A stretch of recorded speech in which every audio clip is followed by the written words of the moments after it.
You're running back, yeah. Good day, happy Thursday. Welcome to Run It Back. I am Michelle, Boogie, Lou Will. Chandler Parsons is out sick, so we hope he feels a lot better. We have a big Kentucky day ahead of us today. Are you ready? Absolutely. You're basically going to drive this entire thing as soon as John Wall and Coach Cal. Y'all buckle up, man. We're taking the training wheels off today, we're but gonna chill out and watch. Yes, sir.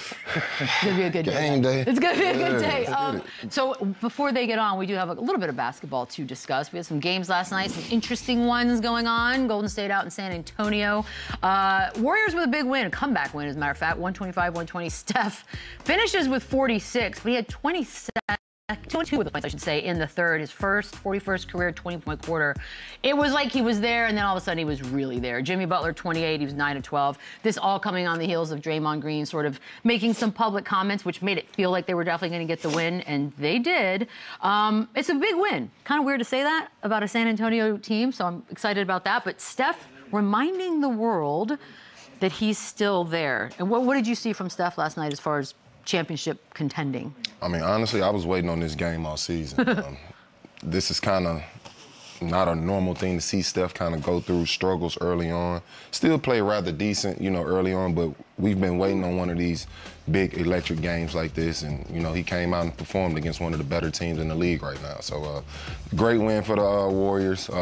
They've kind of hit a rough spot with not necessarily winning games the way they expected to, but this was a huge win for them. Obviously, they need this momentum to keep moving forward, so I'm pretty sure they're happy in that locker room, especially with, kind of the things that have happened in recent days. It's kind of weird. Yeah, not weird. Really, and it's hard to kind of understand it. It feels like accountability. Yeah, we don't really overreact when we hear Draymond call out his teammates in the little undertones, because to me that's accountability. Like when you have a championship pedigree leader like a Draymond, you tend to listen when he has something to say. Like, it's not his style to call his teammates out or to make waves in the public that doesn't have anything to do with Draymond. You know what I mean? So when he says something, you tend to listen to him. And these guys usually respond when he does say something. And I felt like that last night was one of those. Like, the old dogs, they still got some fight left in them. And one thing we never disputed about the Golden State Warriors, they can hoop. They have guys that know how to play basketball, and they're going to play basketball the right way, high IQ guys. And so seeing where they are in the rankings right now, they're still a dangerous team, because at any given moment they can figure it out. They know how to micromanage a season. They know how to set certain goals going into every month of the season to make sure they're in a particular situation. So this was a great quality win for them. And San Antonio did them favors. Wemby goes out, has 8 turnovers. Yep. De'Aaron Fox has 6 turnovers. These are your leaders. So even though Castle and Wemby both have triple-doubles, when you give Steph Curry 14 extra possessions to beat you and it end up beating you by a 5-point game, that's where the numbers land to me. That is interesting to me. And by the way, they do play each other again tomorrow, which is a cup game, so that'll be another fun watch there. But obviously the Spurs are a very young team, and these types of moments, especially against, as you guys mentioned, a team with that kind of a pedigree and players with that kind of a pedigree, like, what do you learn as a young player from a game like last night from a Spurs perspective? I mean, exactly what Lou said. The importance of each possession. Those turnovers down the stretch. Those type of things that they may seem simple in the moment, but then towards the end of the game you realize how catastrophic those possessions are, and they result in a loss. So it's a learning experience, a learning curve for this young team, and this is exactly what they need. They went against a championship veteran team that's been there time and time again, and it showed. The experience showed against the youth in this game. So great learning experience for the Spurs. I look forward to the next matchup, because I think this Spurs team will come out with a lot of fire. I do believe they'll want this type of game back. They probably feel like they were supposed to win this one. So I think this next game will be even better. But because they competed, right? They kept putting themselves in a position to get back in this ball game. But then when you turn the ball over again, Steph Curry too dangerous to give him extra possessions to beat you. Like it was one, he missed a 3-pointer, great opportunity for them to go down and get a score. Instead, they give up an offensive rebound, give him a second opportunity. And Steph Curry is not going to miss 2 3-pointers in a row. And that was the dagger that put them down. And so like Boogie said, all of these things are learning experience for the San Antonio Spurs. These guys are going to get better and better. And as they get older, as they get more mature and they start to create some of that chemistry that we've already seen, they'll learn how to take care of that basketball. Like Fox is a veteran guy. He's going to have days where he's efficient with the basketball. His assist-to-turnover ratio is going to be more in his favor more than nights like he had last night. So it was just one of those nights, and the Warriors, they benefited from it. We briefly touched on what Draymond said, 2 days ago now, I guess, talking about how when Jimmy Butler got there, it felt like the whole team was all about winning, and that was what the main goal was. And right now, it does not feel that way, which I think most people who've been watching sports for a while were like, oh, Warriors are going to win tonight. Because that feels like one of those after you fire a coach or after somebody says something. Is this just Draymond's thing that is that to someone specific? There were a lot of theories floating around yesterday. Kuminga then goes to the bench. Like, who is that for? And does this just have to happen periodically to work? I didn't view his comments as it being specifically for anybody. I think that was a message to the team. Okay. And obviously, people are going to try to dissect it and read between the lines and come up with their own assumption.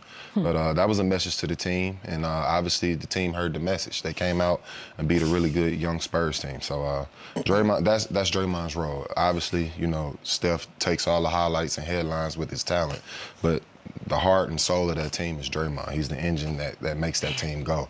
He's the voice in that locker room. He's been time and time again. It's to the point where, and I witnessed it with my own eyes, to where the coaching staff is listening to Draymond. That's how important his voice and role is to this Warriors team. So that was just on full display. And like I said, I think the team heard him. He's got full trust because he called for a review. They didn't even look at the video. They just let Draymond do it. I mean, it didn't work. But, full trust. Yeah, full trust. I felt like if he was talking to somebody, he'd put an address on it. That's fair, too. Yeah, for sure. I kind of like the periodic check-ins. We're going to take a quick break. On the other side, he's here. Yes, sir. John Wall's back, baby. We'll be right back. Pretty excited about today. It's like a reunion of sorts for Boogie and Kentucky, guys. So here we go. John Wall is here. Welcome, by the way, and thanks for getting up early with us. Can you just share a little Boogie at Kentucky story time that you have, that you can share with us? Stories with him? Yeah, sure. Yeah, I got a great story for him. Okay, go ahead. My mom brought some snacks one time. He had no snacks.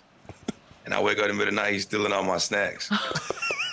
Wait, what kind of, hold on, because now I need, what kind of snacks? Was it candy? Bro, tell the truth, bro. Any type of snacks. He knows it's the truth. That's why he's making that face. That's not how the story goes. That's your story. How the story goes. How the story goes. That is how the story goes. Francis said she bought snacks for both of us. Okay. So, when you went to sleep, I went and got my portion of the snacks. So if she bought them for both of us, why do you wait till I go to sleep to steal your snacks? Because that's when I got hungry, John. Yeah, all right. Wait, did you leave any snacks behind? Of course. I just got my portion of the snacks. Francis told me it was cool. I got you and John some snacks. I said, thanks, Mom. When I got hungry, I went and got my portion. So that's my story, and I'm sticking to it. I don't know if I believe you. And then you get a little reunion time in the NBA down in Houston. What was that like for you guys? It was full circle. It was fun. It was exciting to be back with my brother. It was very easy. I mean, it was different points of our career where he wasn't the guys, where he was in Sacramento and D.C., but just to be in the same locker room, be able to play basketball with him, it was so easy flowing. And we really didn't have to worry about knowing how to compete or make each other better when we were between those lines. What'd you think? Basically the same thing you said, full circle moment.